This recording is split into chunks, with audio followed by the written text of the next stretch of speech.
Nah ini kemudian juga kita rumuskan di dalam 2 undang-undang, SJSN sama BPJS. Di situ kita berbicara tentang masalah 5 jaminan sosial buat masyarakat. Nah ini makanya kemudian kami yang memberikan satu insentif yang luar biasa buat desa itu. Dengan simulasi APBN 2014, mereka bisa dapat 100% partisipatif. Jadi penduduk ini harus menjadi center. Dialah yang menjadi subjek dari pembangunan itu sendiri. Mungkin seperti itu. Yang saya ingin tanyakan kepada bapak-bapak dari partai politik dan ibu-ibu juga adalah bagaimana pencatatan penduduk yang tadi itu. Nah, kami yang dari ahli-ahli demografi di sini itu bicara tentang penduduk itu apa misalnya, ya kan? Penduduk itu 6 bulan tinggal di situ dan sebagainya. Kenapa kalau kita melakukan perencanaan pembangunan itu basisnya data BPS?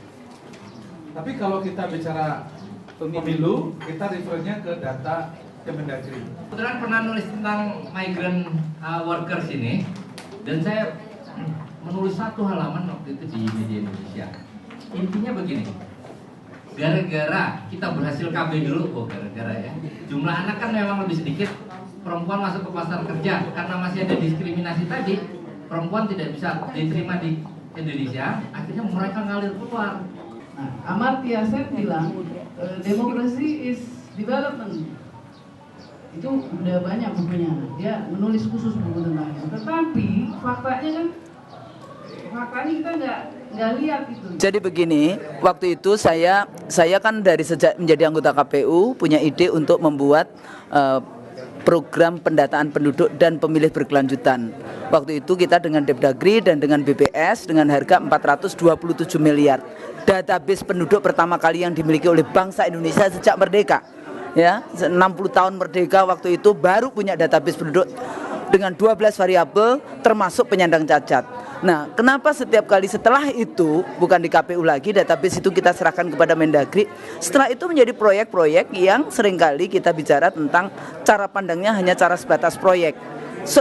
Setiap kali ada pemilu atau pilkada, isu tentang data penduduk, data pemilih menjadi isu yang tidak ada habis-habisnya. Maka pada saat Ibu Reni, ya Direktur CIPP, ketemu dengan Ibu Dwini, Wakil Ketua di Lembaga Demografi, terus kita ketemuan, dan karena urusan kependudukan dari sejak awal, karena saya dulu juga pernah belajar ilmu demografi, bekerja di LDFE UI, ini terus-menerus kemudian kita pertemuan beberapa kali, akhirnya kita undang partai politik, kita mengharapkan nanti akan terus-menerus menjadi seperti master plan kayak gitu ya, tentang masalah kependudukan dari mulai pencatatan data penduduknya sampai kemudian variabel-variabel yang penting sehingga kebijakan-kebijakan negara baik itu kesehatan, pendidikan dan sebagainya itu tidak kemudian salah sasaran karena kesalahan di dalam penghitungan data penduduk. Lah ini hari ini saya sangat senang dan berterima kasih kepada partai politik yang sudah hadir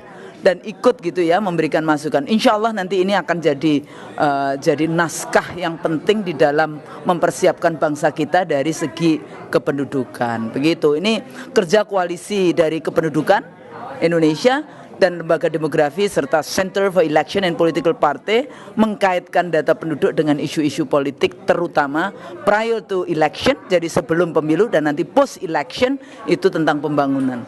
Saya pikir itu. Makasih. Saya Aulia Rahman dari Partai Golkar, salah satu daripada pimpinan ketua, dan saya diundang oleh UI tentunya, seperti kembali kepada kampung halaman bahwa saya adalah alma mater saya di UI, dan topik dan daripada program diskusi kita ini amat penting. Seharusnya lah bahwa seluruh partai politik yang ikut terdaftar di dalam peserta pemilu itu bergumul dengan isu ini. Saya kira penting karena kependudukan sebagai suatu isu universal dan isu amat strategis dalam struktur kependudukan kita, kalau tidak kita tata sedini mungkin, secepat mungkin akan menjadi problematik di proses masa datang itu, terutama pertanggungjawab kita kepada anak cucu kita.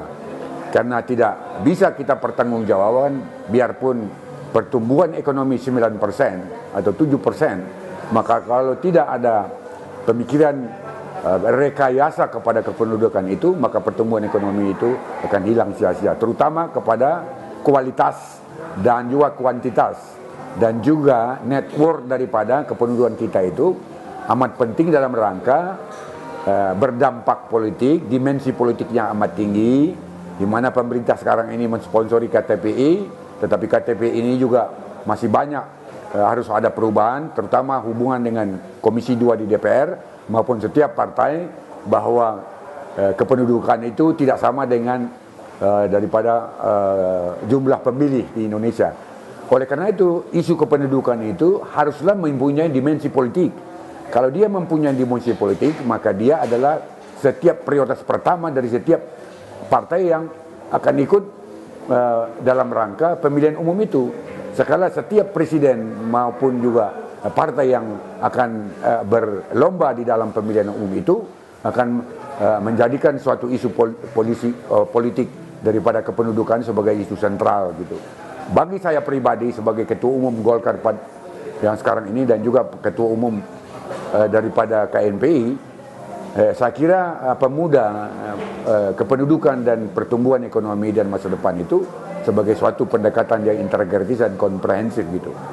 Saya tadi agak sedikit salah tadi, saya bukan ketua umum Golkar, tetapi salah satu ketua umum KNP 8184 dan juga Vice Presiden Dunia pada waktu 72-74 dan Sekjen Dewan Mahasiswa UI pada waktu itu.